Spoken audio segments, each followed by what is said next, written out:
A Simple Life of Swami Vivekananda. Part 3. Chapter 13. At the Thousand Island Park. The St. Lawrence River forms part of the boundary of New York State, and in one place there are so many islands that they are called the Thousand Islands. Early in June 1895, Swamiji went to the Thousand Island Park and stayed there for 7 weeks. 12 students also went at different times and stayed with him. It was a beautiful place. They could look out over the river and see many islands. It was quiet, with nothing to hear but the wind and the songs of the birds. But the best thing for the disciples was to listen to Swamiji. Swamiji was at his best here. Every evening, he would teach the students about Vedanta, based on the Vedas, and includes the spiritual teachings of saints and sages of India and the Hindu religion. Once he spoke to them until very late at night. The full moon rose and set, but none of them knew that so much time had passed. But it was not always religion that they had. There were much laughter and joy also. Swamiji would cut jokes and make them laugh and laugh. Sometimes they would go for a picnic. Occasionally Swamiji would cook for them. This would alarm the devotees, for it would mean much dishwashing for them afterwards. He would also use lots of spices, making the food rich and hot. The devotees liked his cooking except for the spices, which burned their tongues. But they ate the food just the same. Had it not been cooked by Swamiji? Swamiji was full of spiritual power, and he had a great influence on the devotees. They all became his disciples. 2 of them served him faithfully as long as they lived. One was Sister Christine, who later worked in India. The other was Mr. J. J. Goodwin, who took down many of Swamiji's lectures and who also followed him to India, where he died at a young age. Another of Swamiji's disciples, Miss Waldo, wrote down many of the things he spoke at the Thousand Island Park. These have been published in a book called Inspired Talks. He also wrote the poem Song of the Sannyasin at this time. After he left the Thousand Island Park, Swamiji went to England for 2 months. Then he returned to New York as he was badly needed to carry on the work there. As before, he gave lectures and talked to people who came to him for spiritual help.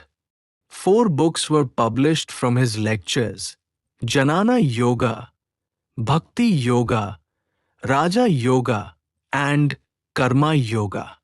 These books immediately became popular.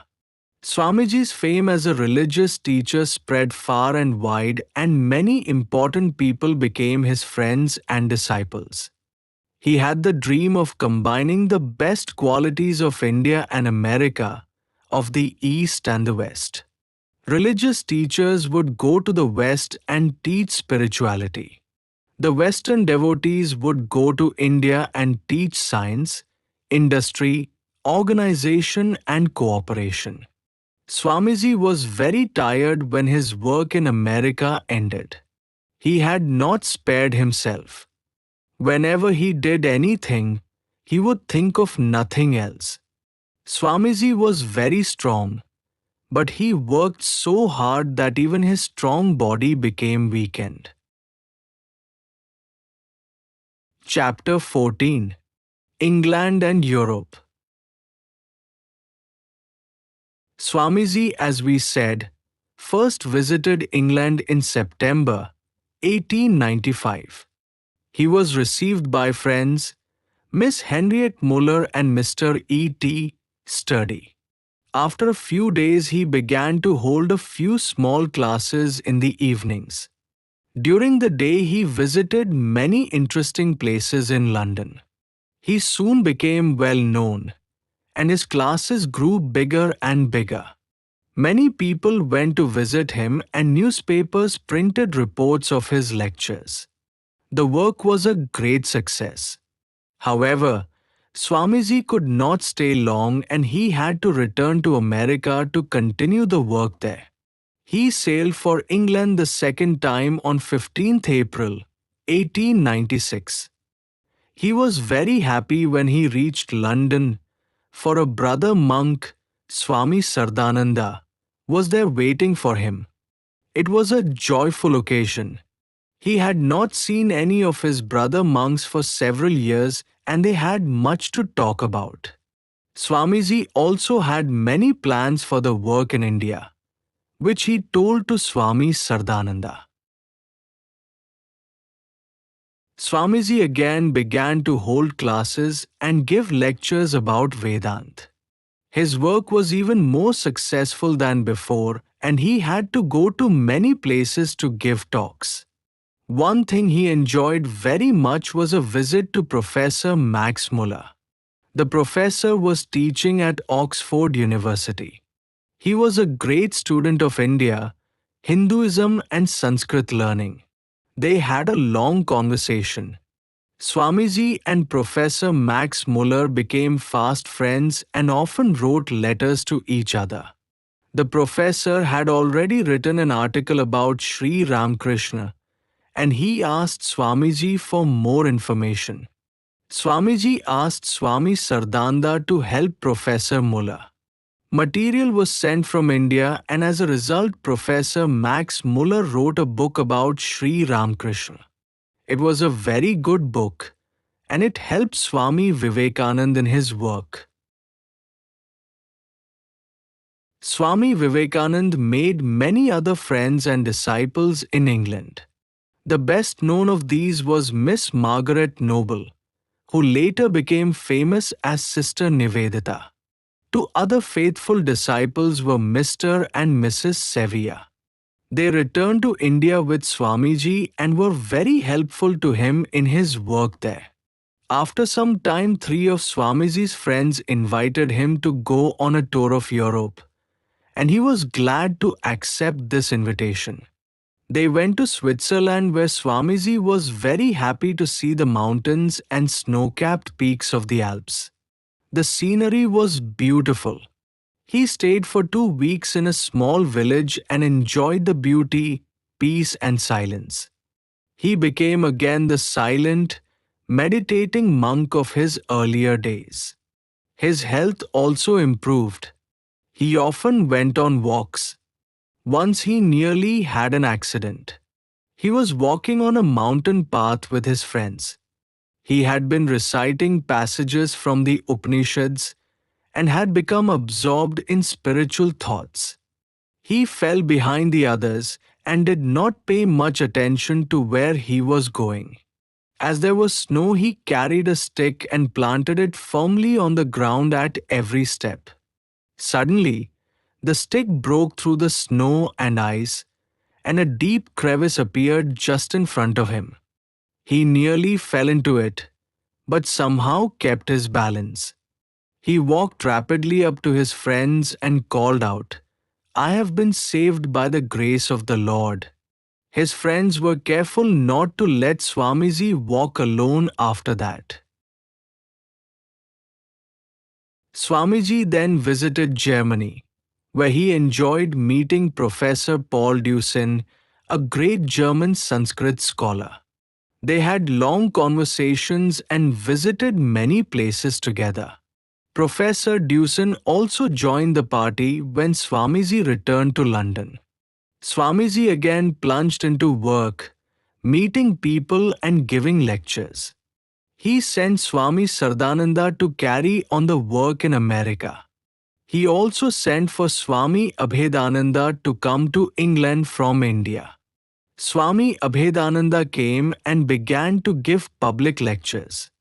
Swamiji was very happy at their success. Chapter 15. The Hero Returns. Swami Vivekananda knew that Swami Abhedananda would be able to carry on the work successfully, and therefore he began to think about returning to India. It was arranged that he would sail from Naples.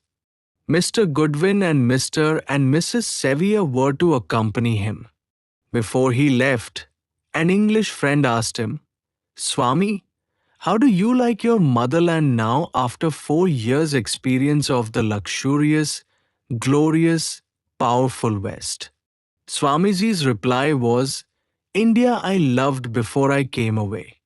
Now the very dust of India has become holy to me. It is now the holy land, the place of pilgrimage, the Tirth." Swamiji's homecoming was a great event.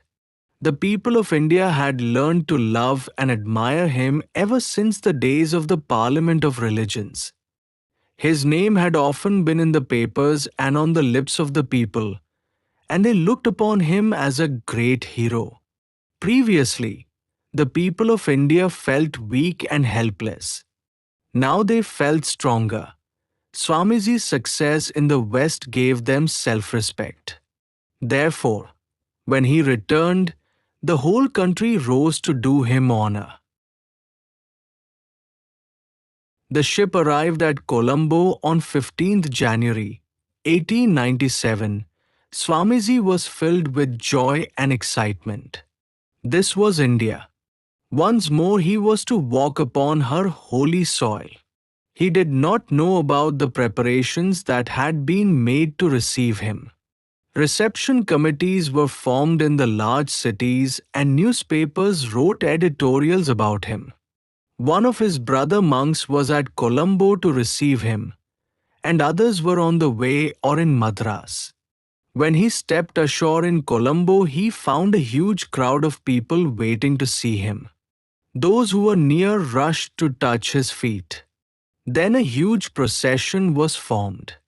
Hymns were sung and many people threw flowers in the path before Swamiji. He stayed in Colombo for several days. He gave lectures and received visitors, the poor as well as the rich and powerful. He had planned to travel from Colombo to Madras by steamer, but many telegrams poured in from different cities asking Swamiji to stop for at least a few minutes. He changed his plans and traveled over land, by train and carriage. At every town he would find people waiting to receive him.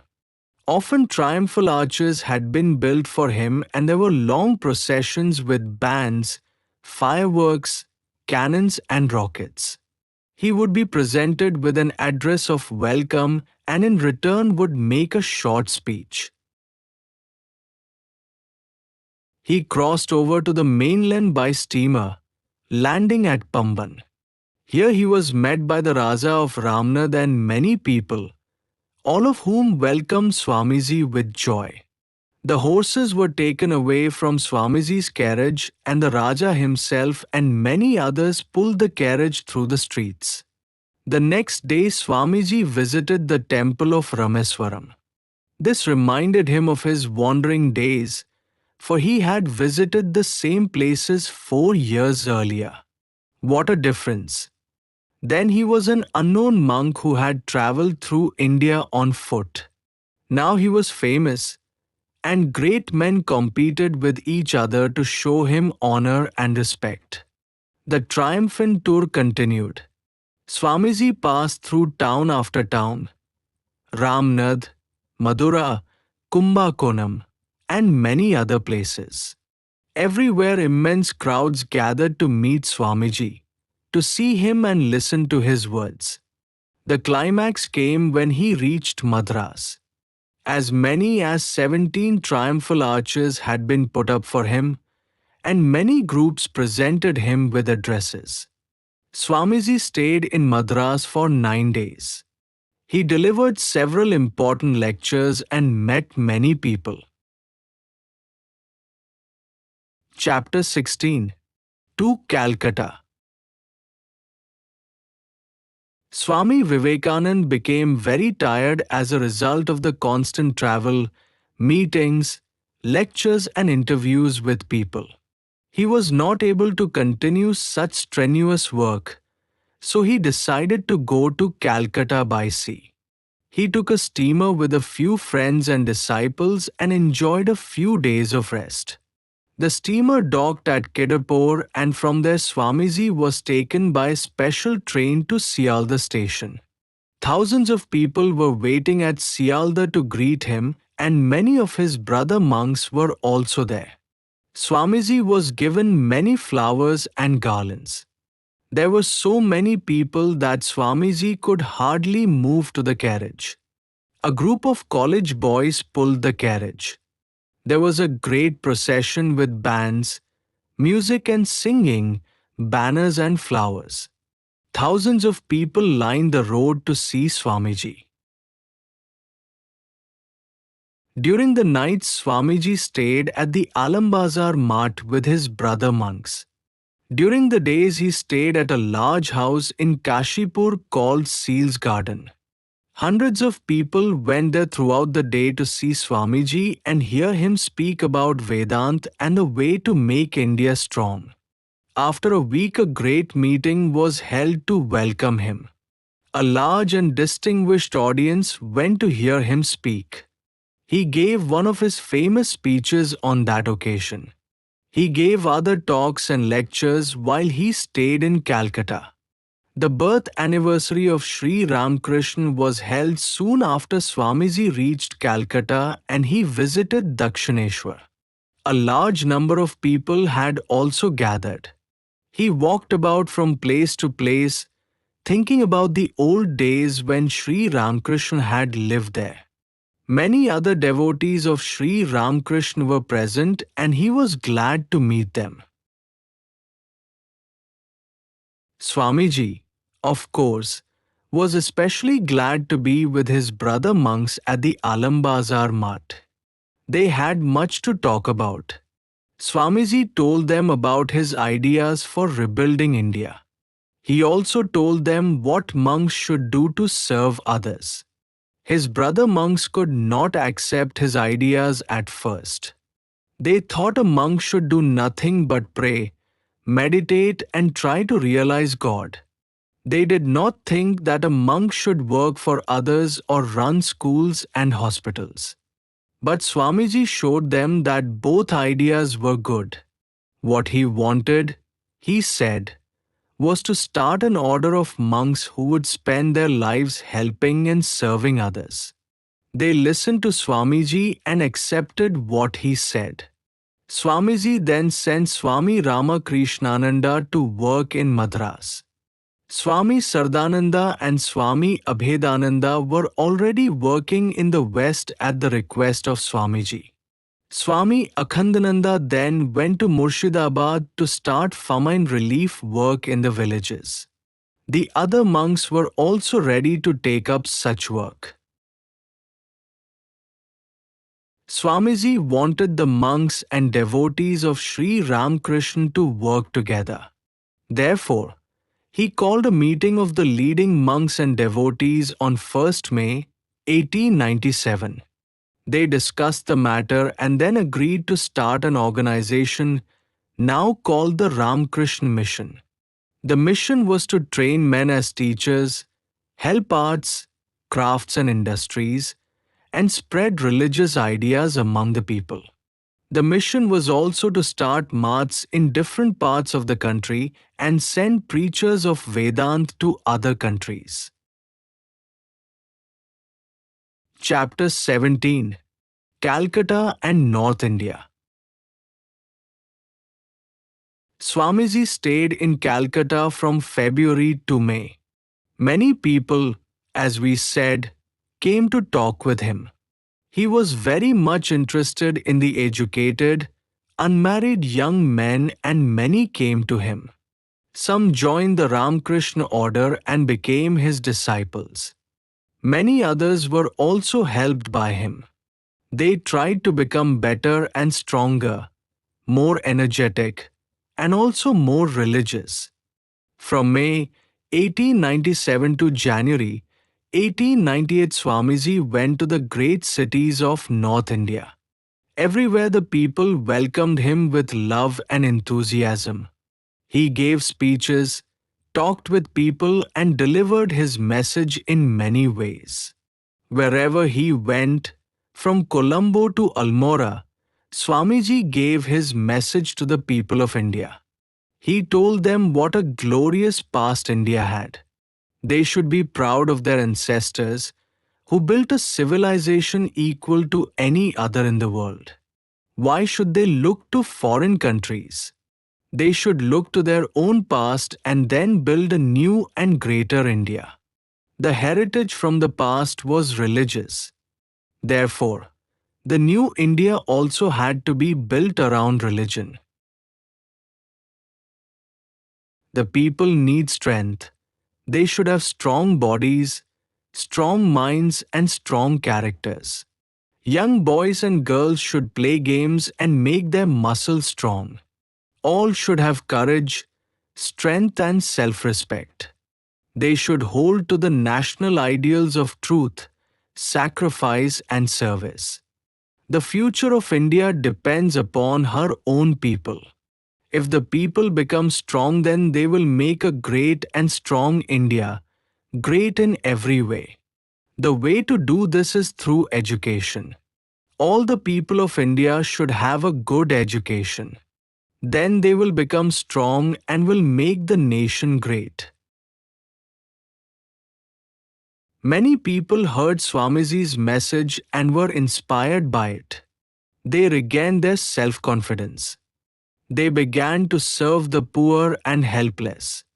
They gave their lives in service of their motherland. This was a turning point in the history of India.